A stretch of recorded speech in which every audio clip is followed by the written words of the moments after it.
Good evening, everyone. Welcome to College Apps 101. Welcome. We still have some more people coming in slowly, so we are going to take just a second. We're so happy that you guys are all here. We are recording this, and you are welcome to ask any questions that you have in the chat. We will be answering them throughout this presentation. They will be answered, and then also, if we have time, we'll do some short question and answer at the end. All right, let's go ahead and get started. I want to introduce myself as well as my Claremont High School counseling team. So for the class of 2022, our counselors are Mr. Jeremy Troche. He has the alphabet A through CHAT. A-chat is like what we would normally say. I am Christy Bergslane or Christy Vogel. I will respond to either. And I have CHAU to Gonzalez, and then Miss Nikki Mitchell has GOO to LE. And then Miss Lori Cizik has LI to ON.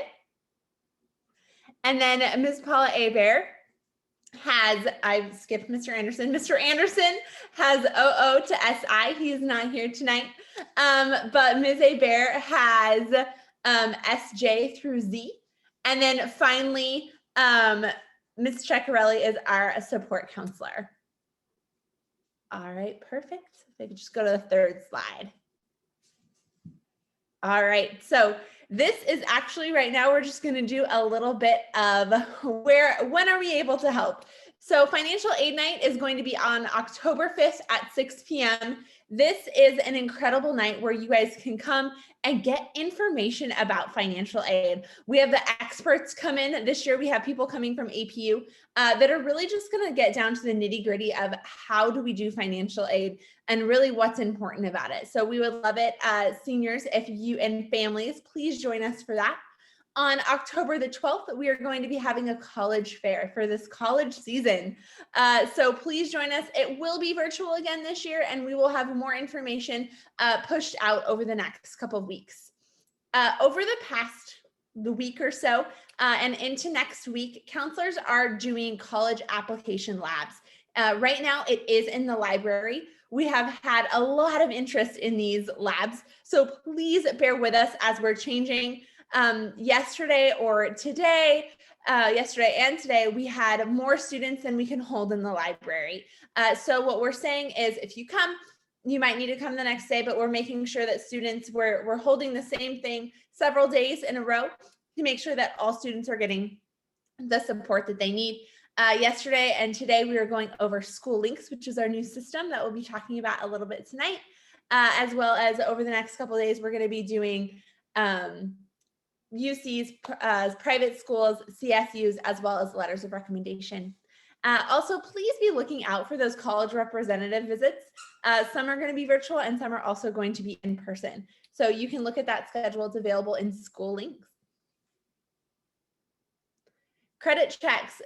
Counselors started credit checks on Tuesday with our seniors. During those credit checks, we're looking through making sure that all of our seniors know exactly what they need for graduation, exactly what they need for college, whether that is a 2-year or a 4-year college, meeting with them regarding that, and just really what do they need to be doing during this college application season. And we're also going over School Links. Again, that is our new college platform. It's the new Naviance. So parents, if you had a senior before, it is our new Naviance now. So getting started, where do we even start with this college application season? So the first thing that we like to tell students is make sure you have an email that's appropriate and also one that you are going to check regularly. My heart breaks every year when I get the student in my office that said, Ms. Bergslane, I missed this deadline because I forgot to check my email, or I was scared to check my email because I didn't want to get a denial and now I've missed deadlines. So make sure that you have an email. Students, we actually encourage you to not use your CUSD email for this one, just because we want to make sure that it is something that you can continue to check. And just in case you need it next summer after you no longer have your CUSD email. So we're also wanting you guys to log on to School Links. We normally suggest about 2 times a week. And that's just to make sure you know what's going on. You're getting those updates. and that you're working on the applications. During those credit checks that we're having, you are all getting your unofficial transcript during that to help you with your applications. And then also be organized. Have a set time each week or even each day for some students that this is when I'm working on my college application. Have a set schedule of, okay, I'm going to search for schools this day. I might work on financial aid this day. I might work on my counselor questionnaire or teacher questionnaire this day, really to make sure that you are on top of it. Those deadlines will come fast. So make sure you're calendaring those deadlines. Finding that final list. So picking schools with the best fit for you. I went over this with a couple of seniors today already. And what I love in School Links, there's a way that you can filter the schools that you're looking for. And on the filter, it can be how big of a school do I want, or what type of area do I want? Do I want suburban? Do I want urban, more rural? And I would really encourage you, seniors, and even parents, while you're working with your students, try and think about, instead of just being like, yeah, I think a school that is 3,000 to 15,000 students is about right for me. Maybe think about, what size do I want? As you are filtering, ask yourself the question of, would I be comfortable at a school with over 15,000 people? If the answer is no, would I be comfortable at a school that's about 3,000 to 15,000 people? So really asking yourself those questions. Is this a school that I would want? Is this an attribute of a school that works for me? Also, keeping in mind as you're finding that final college list and a balanced college list, looking at the grade point average of that average of the school. So if I have, let's say, a 3.4, a safety school for me isn't going to be a school with an average of a 3.9. So making sure that we're being really, really realistic and having a balanced list. We love it when you guys have reach schools, but we also want to make sure that we have safety schools and fit schools in there as well. Looking at, do I really want to have athletics at my school? Am I an athlete? So really just looking at what attributes of a school are going to be right for me. Please be looking in School Links. You can look at all types of different schools via that School Links. All right, the UC application. It is an online application. It actually opened on August 1st. However, you cannot submit that application until November 1st. The UC application is not a quick and easy, don't worry about it application. It is going to be a little bit longer because there are 4 personal insight questions that you as students will have to answer. There's a total of 8. You will choose 4. So make sure that you are starting to look at those now and starting to write those now. That application window, you can hit submit from November 1st to November 30th. I always joke that especially during COVID times, there's not a lot of things that I can rely on happening in life. I can rely on the UC application crashing sometime between November 28th and November 30th, because hundreds of thousands of students from all over the country have procrastinated and are trying to use the exact same website at the exact same time. So please, please, please make sure that you are being mindful. We normally suggest to our students that they should have the UC application, try and turn that in the Friday before we go off for Thanksgiving break. That's just a time that if there are any questions, if they have any concerns, they can meet with us before they hit that submit button. All right, some application tips. I've kind of gone over a couple of these already, but start early. Start now if you are planning on applying to a UC. Be honest and thorough. You will self-report all of your grades on the UC application. They actually do not want us to send in transcripts. The counselors were at a conference a couple years ago, and one of the UC representatives was like, stop sending us transcripts. We throw them away. So you guys will self-report all of those grades. And again, make sure you're being honest, go off of the transcript that you have. And if you have any questions of, I don't know how to report this, please come see us office hours or lunch. Include all of your A through G classes. Make sure that in the activities section, you're putting in what you've been a part of, what you've done at Claremont High School, and sometimes even outside of Claremont High School. Again, thoroughness is key throughout all of your college applications. Make sure that you are putting your parents' correct income, all of their correct information.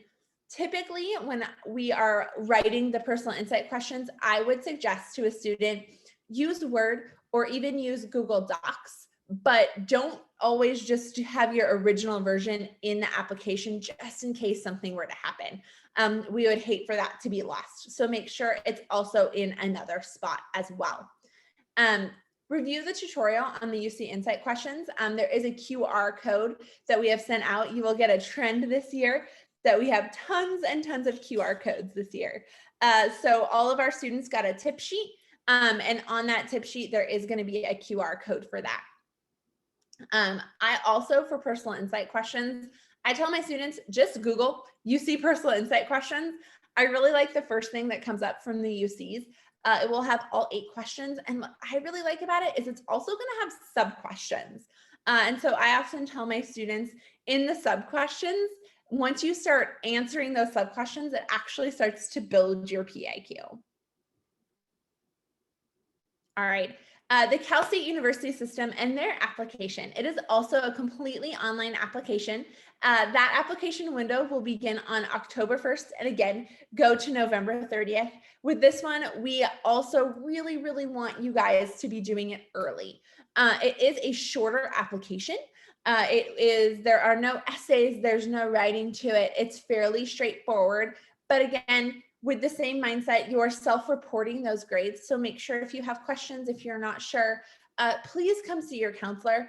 Every year, I feel like there's something that a student submitted, and then once that application is submitted, we cannot get it back. And typically it's very difficult to change something. So if you have any questions, please come, let us review it, let us support you. Same as UCs, be checking your portals often.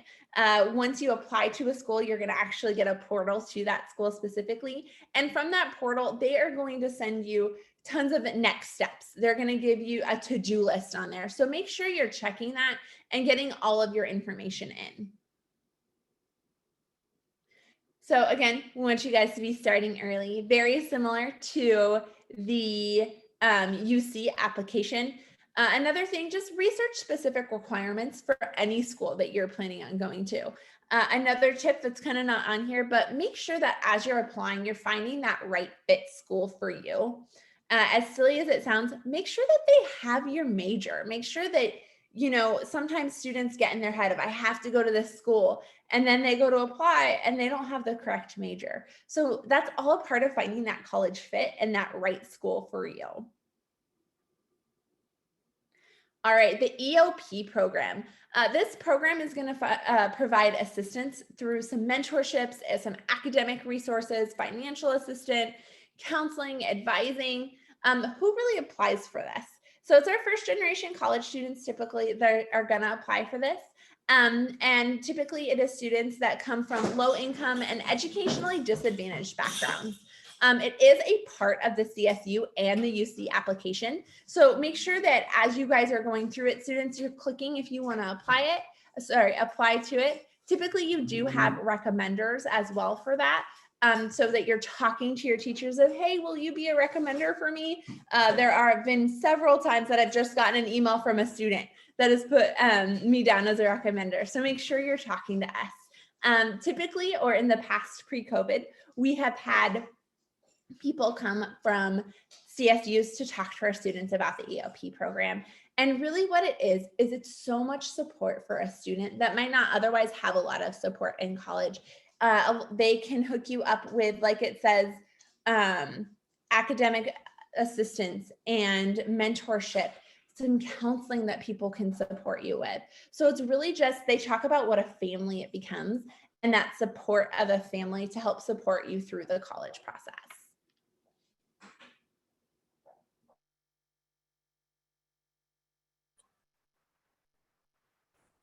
Thank you, Mrs. Vogel. Once again, I'm Lori Cizik. I have students with the last names of L-I through O-N. Just a couple of reminders I want to give all of you before we get started. First, I want to thank you for joining us. This might be the most participants we've ever had, so it's really exciting to see that number. So thank you again. I know your time is precious, so I appreciate you joining us this evening. If you logged in late, this presentation will be on our website. If you go onto the Claremont High School website, go under counseling, we do post all of our videos there. So if you missed part of it, or maybe, you know, we've gone through some of the information quickly and you missed some of it, you can always refer back to that video. And then last but not least, we do have the chat feature. I think it's the question answer on the bottom. Please feel free to post questions. We do have people that are trying to answer those questions as we go along, but we'll also try and take some questions at the end, okay? So let's go ahead and get started. So I'm going to talk about the Western Undergraduate Exchange, or as we like to call it, the WUI. It's an agreement among 16 member states through which 160 participating public colleges and universities provide steep, non-resident tuition savings for Western students. Through the WUI, eligible students can choose from hundreds of undergraduate programs outside of their home state and pay no more than 150% of that institution's resident tuition rate. Some of the Western states included in the WUI program are listed on the bottom of the screen. You can see there's quite a few. And to find all of the WUI eligible colleges and majors, check out the website link at the bottom of the screen. When applying to private colleges, students have several options, and I know they can be a little bit confusing, so I want to go through those with you. Students can apply early decision. When applying early decision, students make a commitment to their first choice institution, where if they're admitted, they definitely will enroll. The application deadline occurs earlier than all other deadlines, but remember, this is a binding decision. What that means is students can only apply to one school under early decision. Now, we also have early action. When applying to early action, students apply early and receive a decision well in advance of the institution's regular response date. Early action is non-binding, so students can apply to multiple schools under early action. Now, for regular decision, students submit an application by a specified date and receive an admission decision that's stated clearly in a period of time. Now, rolling admissions, institutions review applications as they are submitted and render an admission decision throughout the admission cycle. Hence the word rolling, as in meaning continuous. It's a continuous process. So there's a lot of criteria that goes into choosing a college that will meet a student's needs. The next two slides that I'm going to cover will focus on colleges that serve underrepresented students. And the first one we have here are the historically Black colleges and universities, or as we like to call them, the HBCUs. They're institutions of higher education that were established before the Civil Rights Act of 1964 with the intention of primarily serving the African American community. There are over 101 HBCUs in the United States, including both public and private universities. We also have the Hispanic Serving Institutions, or the HSI. Hispanic Serving Institutions are defined in federal laws accredited, degree granting, public or private nonprofit institutions of higher education with over 25% or more total undergraduate Hispanic full-time equivalent student enrollment. So the Common Application. The Common App is the most widely used college application system today, serving over 900 colleges and universities worldwide, including all Ivy League and many top public and private universities. The primary benefit of using the Common Application is submitting one application to multiple schools. However, be mindful that Common App has stipulated that applicants may only add up to 20 colleges when they're applying. The Common App requires students to write an essay. Students will get to choose one of 7 prompts to respond to. Common App has also brought back this year the COVID optional question. That's included in the additional information section. Also, please be aware some colleges may ask you to answer some supplemental questions or ask for additional material. Now let's talk about the Coalition app. Another app that you might hear about is called the Coalition app. It's not as widely used, but the Coalition app is accepted at over 150 colleges. Most of these also accept the Common Application. There are only 2 schools that are Coalition App exclusive, and that is the University of Washington and Seattle. Now, what that means is they only accept the Coalition App. Now, some institutions will have their own application, like Georgetown, MIT, or APU, just to name a few. To apply to these schools, you'll need to contact the institution directly or download their application. Now, let's talk about letters of rec. Most private colleges will require letters of recommendation. However, we strongly encourage students to verify the application requirements for each school in which you are applying, because it may be different by each school. Please note, letters of recommendation are not required by the Cal States or UCs. Just like Mrs. Vogel said that they won't accept transcripts, they also will not accept the letters of rec. They go right in the trash because they just don't have the manpower to read all of those. So who writes letters of recommendation? Well, typically your counselor and 2 of your teachers, but you can also ask maybe a clergy member or also a community member. So to request a letter of rec from your counselor, you must complete the counselor questionnaire, which can be found in the to-do list in school links and also on the CHS website. When doing the counselor questionnaire, you must also complete the Google form that goes along with it. That's how you submit your information. To request a letter of rec from your teachers, you must complete the teacher questionnaire, also found in the to-do list in school links and also on the CHS website. Once you've completed your teacher questionnaire, you will email that completed questionnaire to each teacher who has already agreed to write you a letter. Now, please write this date down. The deadline to submit a request for a counselor and teacher letter of recommendation is September 20th. Once again, if you need a letter of recommendation, you must complete your counselor questionnaire and teacher questionnaire and submit the materials as stated by September 20th. So let's talk about some tips for applying to private colleges. Same as Mrs. Vogel said earlier, we want you to start early. Don't wait. Get going. Right now, you should be starting. Now, when you're adding your information, please be sure to include all college prep classes. Now, also, be aware of the deadlines, the application deadlines, the financial aid deadlines. Also, once again, prepare your letter of rec and materials for the teacher and counselor questionnaire by September 20th. Also, spend some quality time when you're working on that teacher and counselor questionnaire. The more information you provide, the more it will help your counselor as well as your teacher to write you a quality letter. Also, make note of any campus and major specific requirements when you are applying.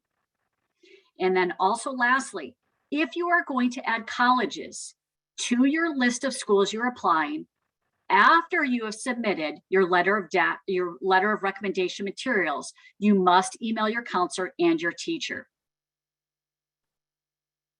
Okay, demonstrated interest is how colleges assess how interested a student is in attending their specific school.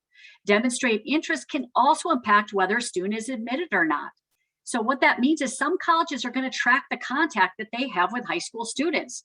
So we encourage you, request materials from their website. They keep track of that.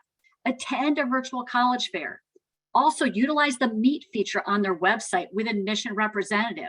Since COVID, so many of the universities have put that on their website where you can request a meeting directly with an admissions rep, and we encourage you to do that.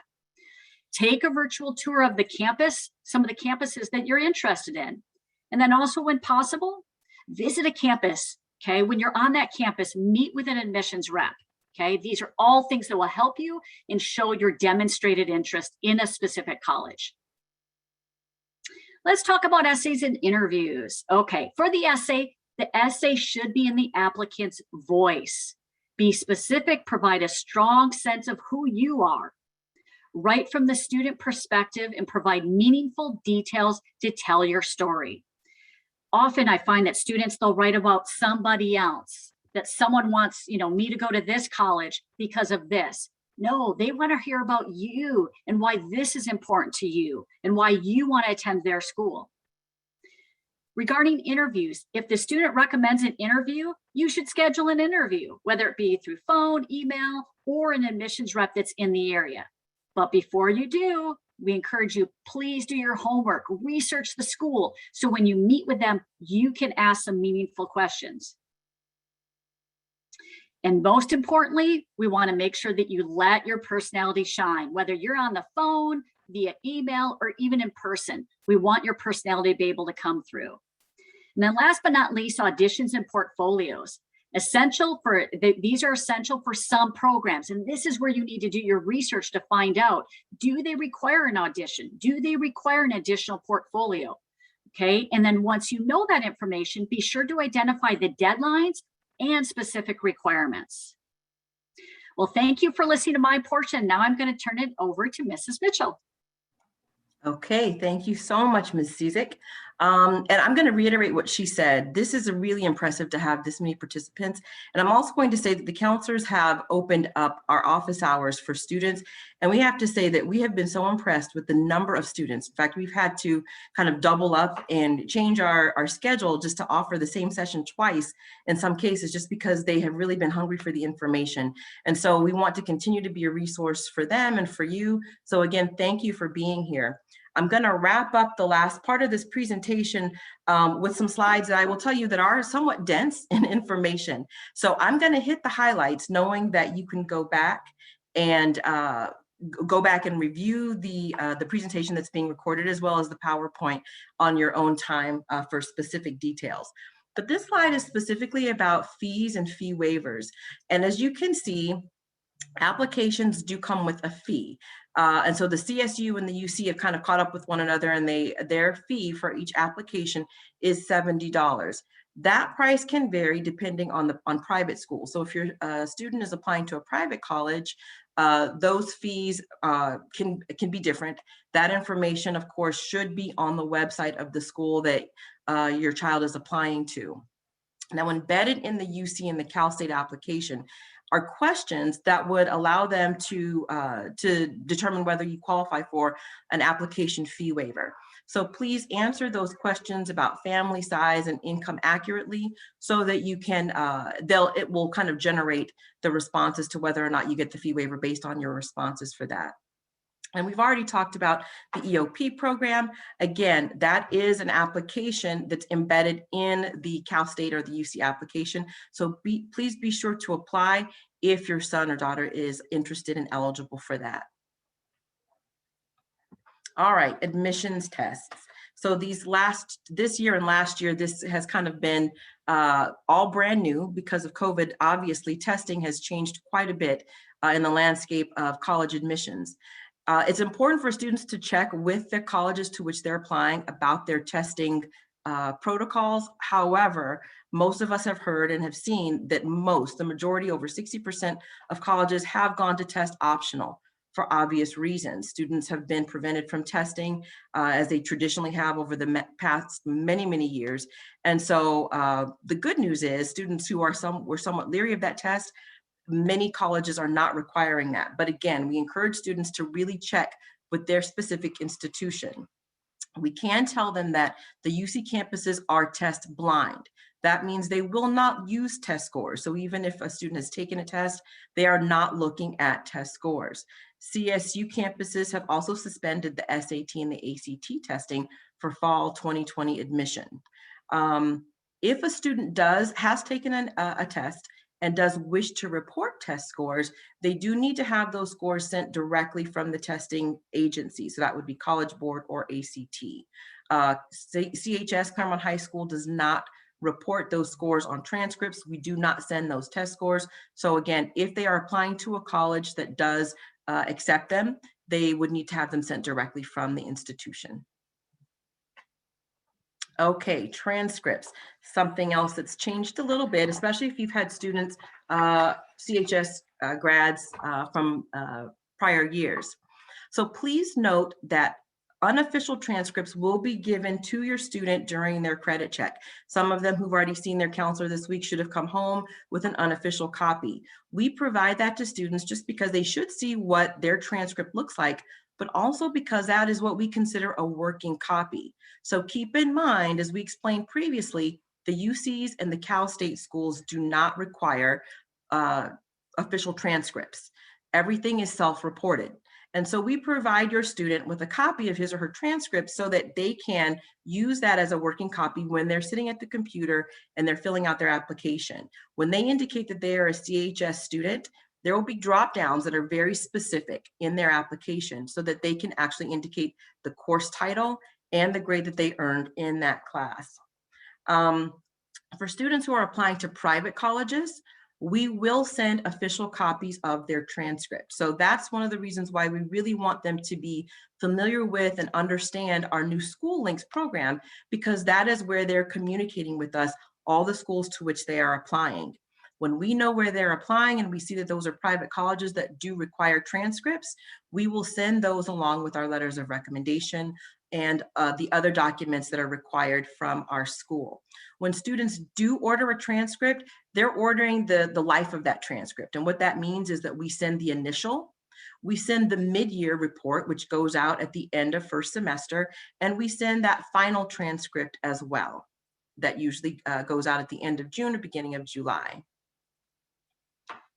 A little bit more about transcripts, and this is kind of the big news, especially again, if you've had former students here, students pay a single cost to cover any transcripts that are sent. So as opposed to buying each transcript as they did in the past, it is the simple $20 fee for the life of all transcripts. That means whether they're applying to 1 school or 10 schools, it's a $20 cost. And we have given them the QR code to show them exactly what they would do in order to order a transcript from the ASB office. One other thing about transcripts, we have students who've taken coursework at other schools, and we always tell them that colleges and universities quite often will expect an original transcript from all the schools that they have attended. So if they have attended other programs, we would encourage them to get official copies of those transcripts sent directly from those institutions. All right, senior grades. So this is an important topic to discuss because it's not uncommon for us in our office to hear students say, well, do I really need this class? Well, yes, you need it because you are a student who is going to college, and it's expected that you are going to still perform to the degree that you have all along or better. Keep in mind that when students are admitted to their institutions, it is conditional. Colleges are admitted students on good faith that they are going to perform as well or better than they have in previous years. Any students or any D's or F's that are earned in the senior year are considered omissions. So colleges that are expecting students to have C's or better, again, they are really risking their admission status if those grades drop below a C.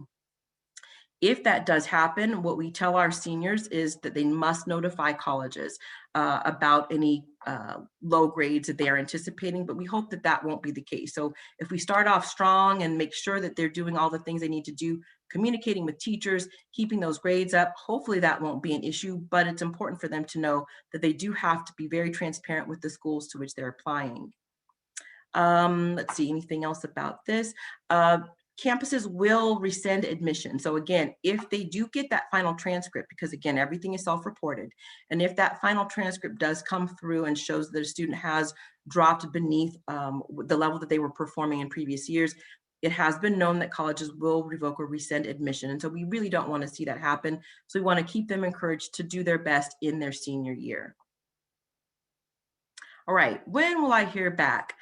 Typically, students who apply early action or early decision, and they have an early deadline, usually November 1st or November 15th, those students can expect to hear back in early December. So it's not uncommon that prior to going on winter break, our students have already heard back from their early action, early decision schools.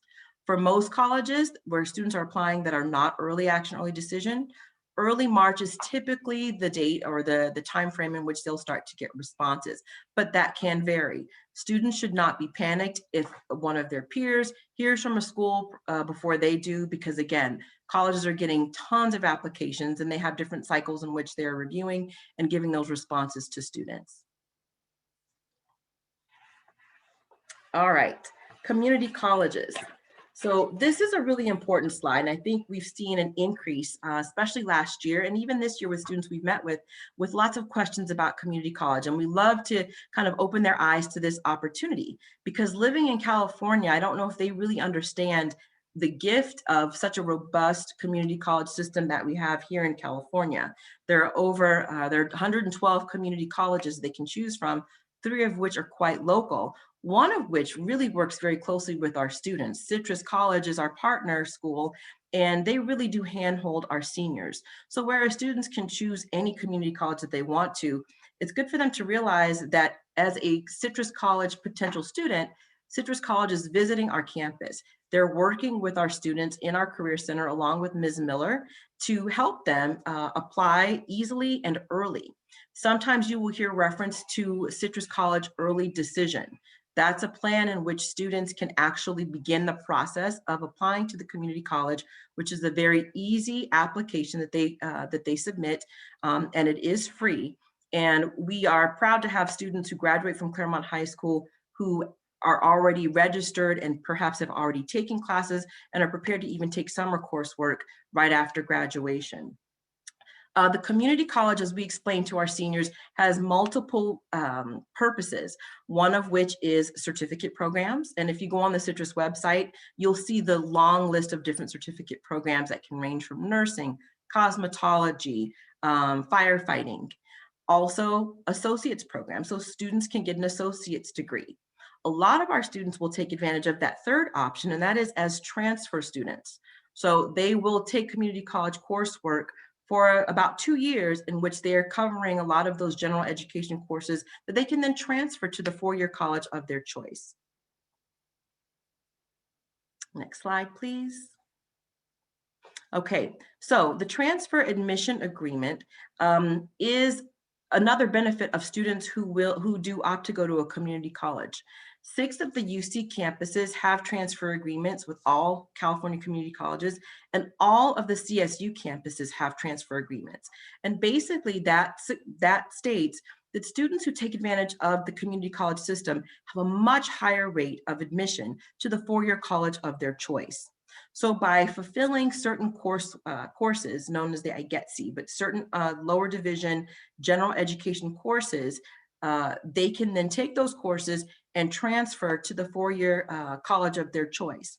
If students know that, you know what, I'm wanting to go to a four-year college, maybe not quite ready right out of high school, maybe the school that I really want to go to is a little bit out of my reach, either financially, or perhaps I need to kind of improve my academic status, but I know I want to get there, the community college is an excellent opportunity in which to do that, to pave the way. And I think I'll get to honors in the next slide.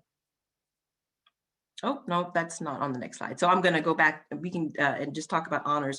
One thing I want to mention is students often don't realize that community colleges have honors programs. And so we will often tell our students that if you are exploring community college, please do look to see what the requirements are to belong to the honors program. Again, it makes it a lot easier for students who are in an honors program to transfer to the four-year of their choice. And it's not uncommon at this time of year for students who are kind of on the fence and they don't know if they're going to go straight to a four-year, they don't know what their financial aid package will look like, that they can actually apply to four-year colleges and still get information about the community college system. Again, these are decisions they don't have to make until the spring, but this is the season in which they need to do the applying and the understanding of what these programs offer. All right, now we're ready for athletics and the NC2A. And what I'll say about this slide is we explain to students in the spring that if they are planning to attend a Division I or a Division II school to do their sport, that they should register with the NC2A clearinghouse. The link is there on the screen. And if they did not do that in the spring, they really need to go ahead and begin that process of registering with the clearinghouse. During their senior credit check, it's important for them to let their counselor know if this is their plan. That way we can also monitor to make sure that they've been taking the right coursework. And that's part of what we've been doing since we started their credit checks in their freshman year, making sure they're in alignment with what they need for graduation, what they need for those A through G requirements for four-year colleges, and for a select number of students who indicate that interest, that they're also meeting those NC2A requirements. So again, encourage your student that if they are planning to do NC2A athletics, that they let their counselor know that. Okay, financial aid. Like we said earlier, we're fortunate that we will be having a financial aid night on October 5th. Again, it will be virtual, so hopefully you can attend, because that's where you'll get the bulk of the information that we know that you really want to know, as far as filling out that FAFSA, the free application for federal student aid. On this slide, you'll see the link for FAFSA. Please make sure that when you do apply, that you use that link so that you're not typing in something that looks like the official link but isn't. It's fafsa.ed.gov. That opens on October 1st. So again, we will be hosting the financial aid night shortly after it opens so that we can answer all of your questions, and we will have a financial aid representative who will be here to answer your specific questions. Note that students who are applying to private colleges will also be expected to fill out what's called the CSS profile. Many private colleges will require that as another form of financial aid application. We encourage families to use the net price calculator, which is a part of every college's website, and that gives you a rough idea of what the cost of attendance will be for your student.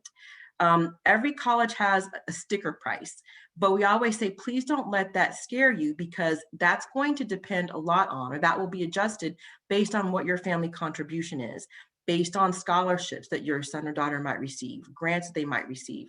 So again, the sticker price of a college doesn't always equate to what your family will pay. There'll be more information about that at the financial aid presentation.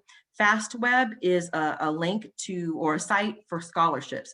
We've encouraged students probably since the beginning of their junior year to start looking for scholarships through FastWeb. So we again encourage them to look at FastWeb for scholarships. Okay, upcoming events. We will have a virtual college fair, as we spoke about earlier, October 12th from 6 to 8 p.m. And again, that will be online. And we will continue to run application labs for seniors during office hours. We know that they have questions. We know that they have new systems to learn with school links.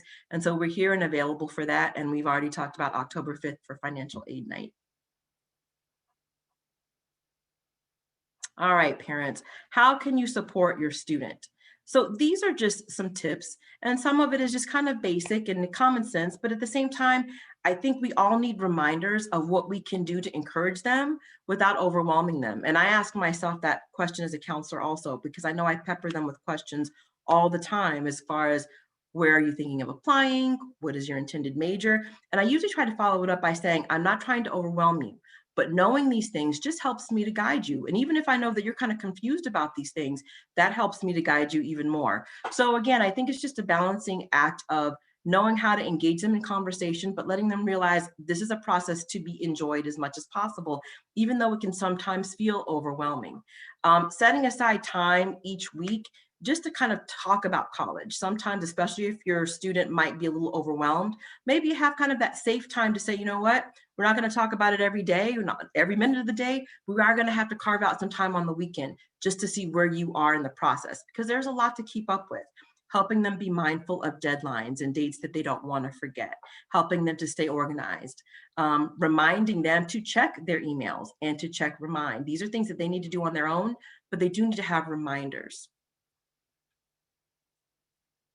In addition, helping to reduce admissions anxiety, because we all feel it. They feel it, you feel it as parents, and we feel it here in our guidance office. The biggest thing is just really listening to them, seeing where they're coming from in the process. Sometimes they are wanting advice, and sometimes they're just wanting to vent, and being able to kind of filter through to see what they need at that point in time is key.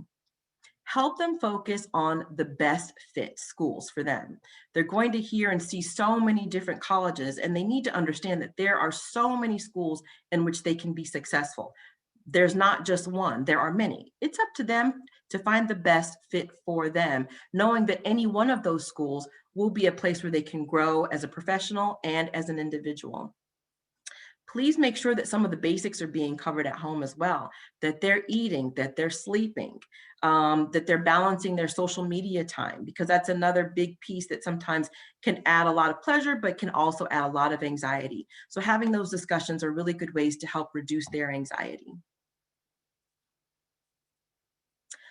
Some final reminders. Parents, as much as we sometimes feel like they can't handle all of what they have to do with their essays and applications, they've been prepared for this. Maybe even more so because this group of students has had to learn how to be resilient and bounce back from things that we never imagined. So please support them, but please don't do it for them. Guide them through the process, but this needs to be in their own voice. And it really will show through that it's their voice when it is their voice. And it also shows when it's not their true voice. So guide them in the process, but please encourage them to write their applications and essays on their own. Help them stay on track. And then do your part as a parent by filling out the FAFSA so that they can be eligible for the financial aid and the scholarships that do rely on that FAFSA information. And also in the counselor questionnaire, there are some key questions for parents. And it always helps us as counselors when parents do answer those questions, because it just gives us a nuance about your student that we may not get from them. And so in answering those questions, it's just an added layer that's helpful when we're trying to put them in their best light when we're writing their letters of recommendation. And lastly, this is a slide to help you sign up for Remind. So if you have a smartphone, please follow the instructions here on this slide so that you can sign up and be reminded of the different events, activities, deadlines that we don't want you to forget during this busy time in senior year. And with that, all of that information, we are finished, and I will kind of turn it back over to Mr. Troche. I'm not quite sure how we're handling the Q&A. So we have some questions that have come up. One of them came up, which we have not covered at all, and that's because it's a very specialized program, and that is about military academies. So I have two questions that came up, and they were both revolving around that. One is about academies and what is the process for applying to and being accepted to academies. And kind of on the similar line, which I'll bring up as well, is any recommendations on how to find ROTC programs at specific colleges? Okay, I'll try to answer that. So students who are seeking a military academy, Naval, Army, Coast Guard, Merchant Marines, Air Force, there is a process for that. And they are seeking, of course, the top students, both academic achievement, leadership, and athletic abilities, because the academies do demand all three attributes. So the nomination process is one key feature of the military academies, and students need to secure a nomination from the U.S. Senator or U.S. representative. So depending on where you live, your U.S. Senator, representative needs to be contacted. And even in these current times, probably start with a phone call or email and then proceed with the next steps. In past years, there used to be academy nights where representatives from the senators or U.S. representatives were available, but that has really ceased in the last 18 months. But that is the first step, is getting the nomination. And then the academy application is a separate piece, and that is started by the student who begins the military academy application. The student provides the counselor name for supporting documents, including a transcript. Usually there is an extensive form for counselors to complete about the applicant. So it's a multi-step process, and students who are interested in the military academies of the U.S. need to come see their counselor and get next steps. As far as ROTC, I'm not familiar if School Links has a filter for ROTC. I can answer that one. So ROTC is not within School Links, unfortunately. However, the ROTC websites, so if you go to Army ROTC, Navy ROTC, there are specific lists of schools and contact information, and it's searchable by state. So when a student comes in to talk about ROTC, I'm going to refer over to the actual website of the branch to help them find ROTC programs within that branch in the schools that they're looking for. Next question, is it okay to take AP exams but not report them, or just report some of them? I'll take that if that's okay with the team.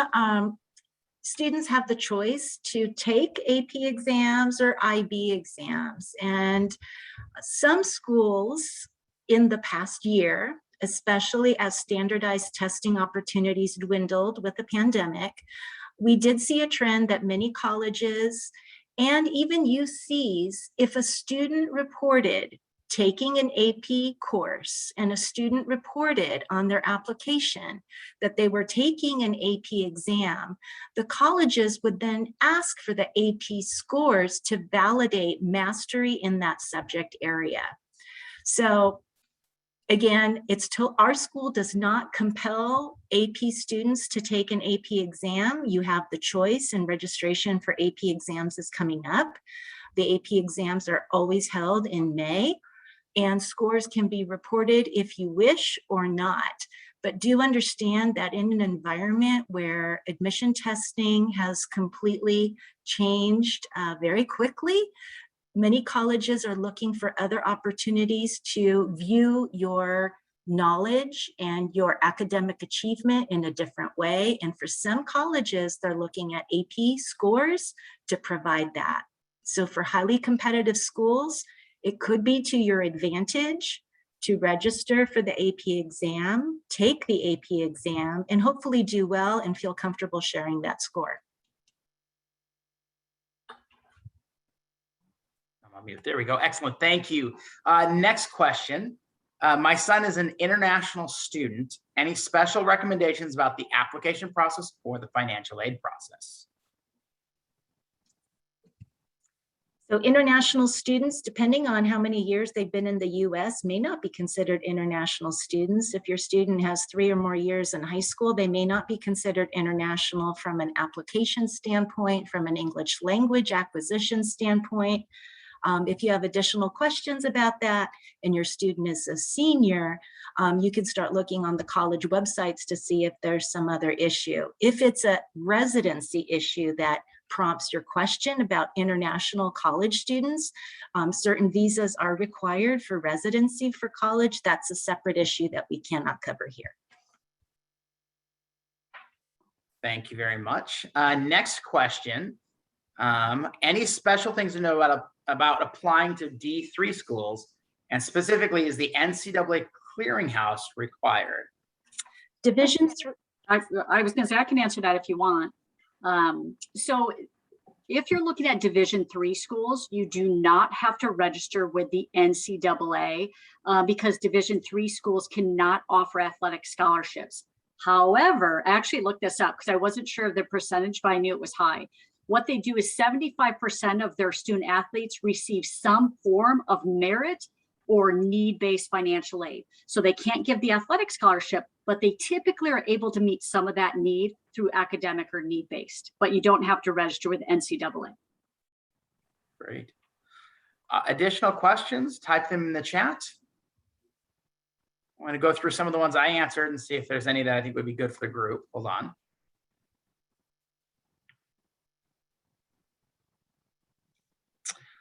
We had a question about not being able to find the teacher questionnaire, and I'm going to extend this to the counselor questionnaire on School Links.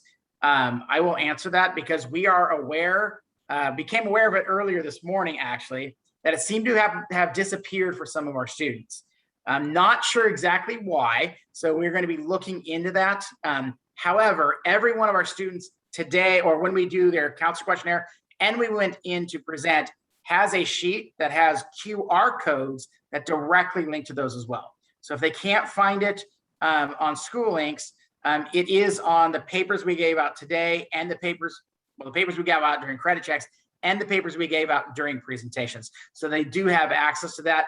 I'm hoping to get that up on School Links and find out what's going on this evening, but that we just found out today that it's disappeared for some students.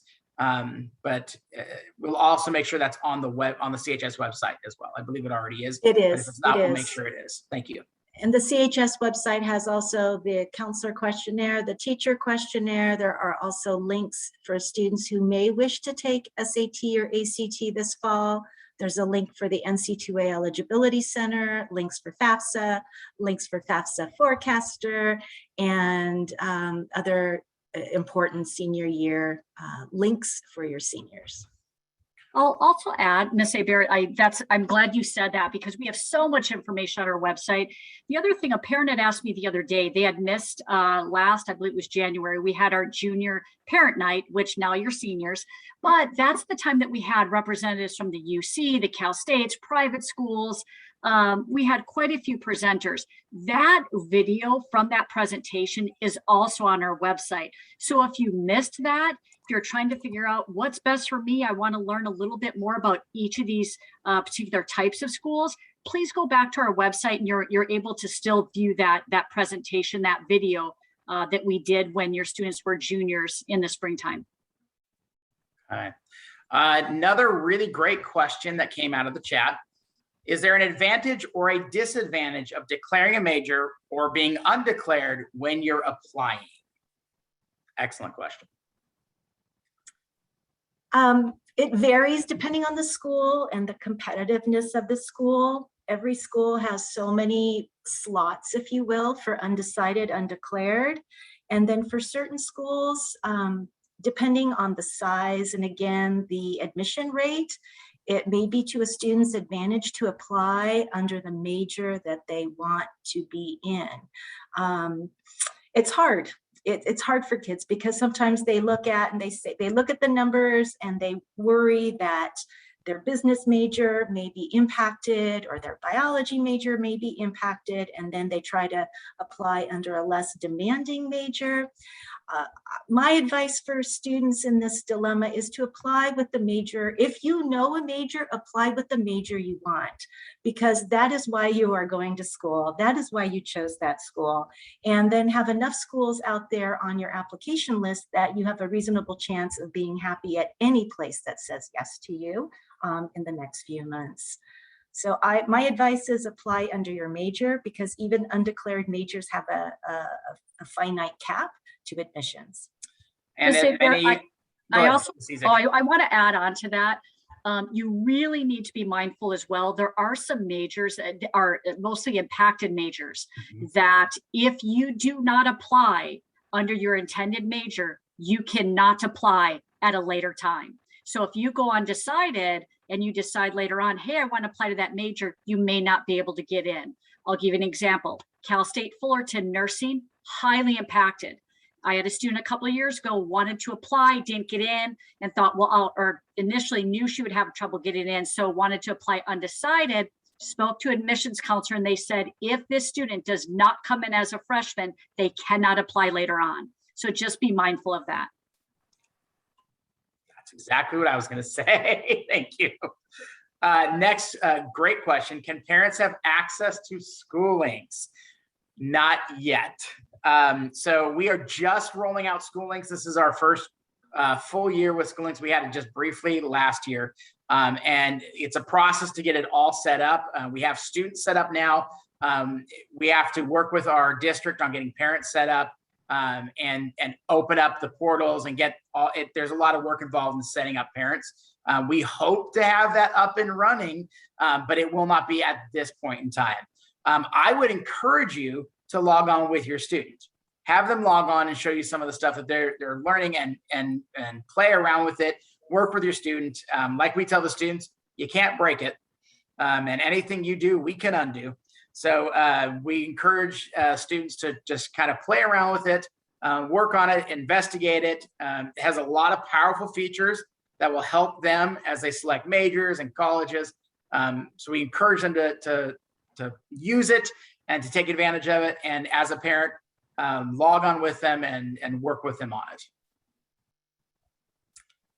Any additional questions?